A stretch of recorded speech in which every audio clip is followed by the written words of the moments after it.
ada seorang guru hafal Quran datang menemui saya, minta maaf karena sampai 2016 dia mengatakan saya kafir karena saya mengatakan Ar-Rahman al-Ashistawa itu adalah al-istila, Allah berkuasa. Sedangkan kata guru saya, kata dia sebelum dia tobat, ini tobat dari Wahabi, kata dia, kata guru saya, Tuhan itu di atas aras, maka siapa yang mentakwil itu kafir. Ustadz Somad itu gimana? Ustadz Somad itu kafir. Jadi sampai 2016 Ustadz masih kafir. Baru akhir-akhir inilah Ustadz Islam. Dan minta maaf ke saya. Saya pikir begitu berbahaya. Tadi Kiai menjelaskan itu begitu simpelnya, sederhana. Tapi bagi masyarakat, berapa banyak Ustadz dan Kiai dikafirkan hanya karena mentakwil. Mereka harga mati bahwa Tuhan di atas aras. Siapa yang tidak menyebut itu kafir. Man lam yukafir fahuwa kafir. Bagaimana bahayanya ini kepada umat kita?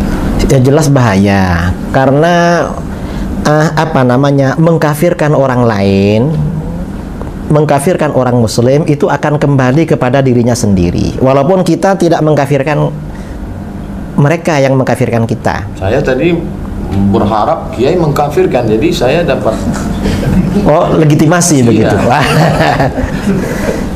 Masalah ini di kalangan Asy'ariyah terjadi khilaf.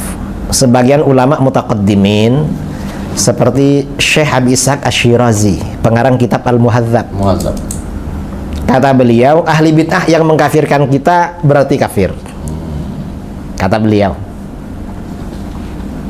Wahabi kalau mengkafirkan kita berarti kafir. Karena di dalam hadis, man qala li akhihil muslim ya kafir faqad ba'a biha ahaduhuma. Cuma kata Imam Nawawi dalam Raudhah, juga dalam Raudhatut Talibin, pendapat yang muktamad tidak kafir. Mengapa? Karena mereka ini ada syubhat. Mengkafirkan ini karena ada syubhat di dalam pikirannya. Apa kira-kira yang memotivasi mereka untuk tajsim? Yang memotivasi mereka ya kurang belajar. Nggak mau belajar. Tapi doktor. Ya dia doktor bidang apa Ustadz? Akidah di Madinah Al-Munawwarah. Lah terus akidahnya akidah apa doktornya? Masya Allah. Jazakumullah. Jamaah yang dimuliakan Allah dimanapun berada, sangat menarik. Tapi di awal Kiai Idrus Romli mengatakan Ustadz Somad hanya punya waktu 30 menit. Dan saya dari tadi melihat dia bicara dengan beliau 30 menit seperti 3 menit, begitu cepat. Saya yakin jamaah pasti tidak mau berhenti. Kiai, apa yang mesti dilakukan seorang ustadz ulama untuk meluruskan akidah? Saya kira memang pada zaman sekarang ini para asatid, para ulama, para kiai, para habaib itu memang harus gigih menjelaskan akidah Ahlus Sunnah wal Jamaah. Kemudian juga meluruskan syubhat-syubhat orang-orang yang menyimpang dari Ahlus Sunnah wal Jamaah.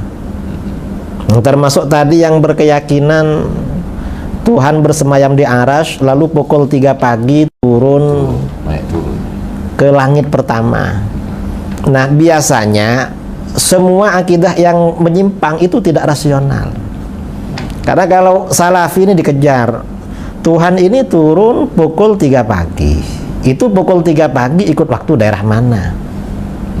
Kalau waktu istiwa kan jalan terus. Jalan terus. Setiap matla itu selisihnya kan kecil. Berarti Tuhan pindah-pindah.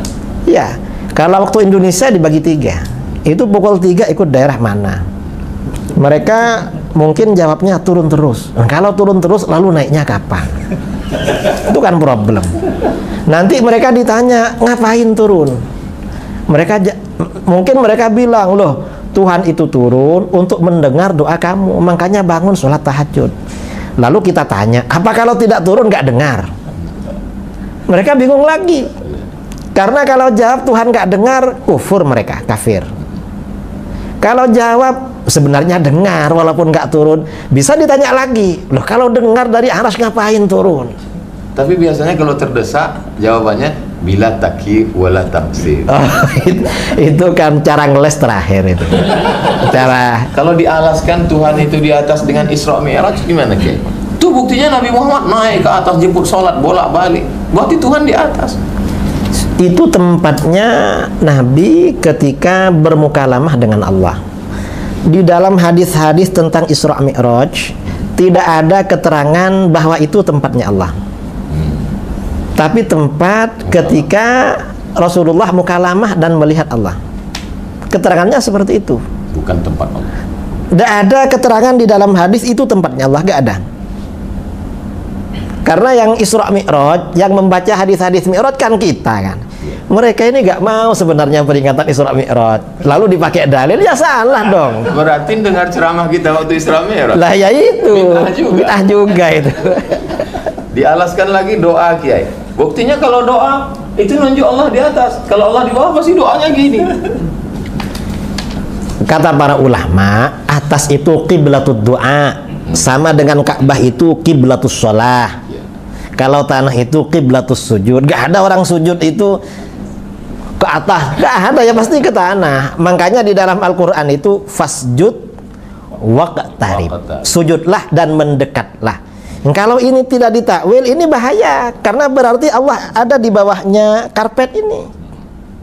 Berarti Wahabi ini kalau mau pakai otak sedikit aja ya. Sebenarnya kalau dipakai sedikit itu lumayan, hasilnya bagus. Nah, mereka emang nggak dipakai, jadi masih orisinil.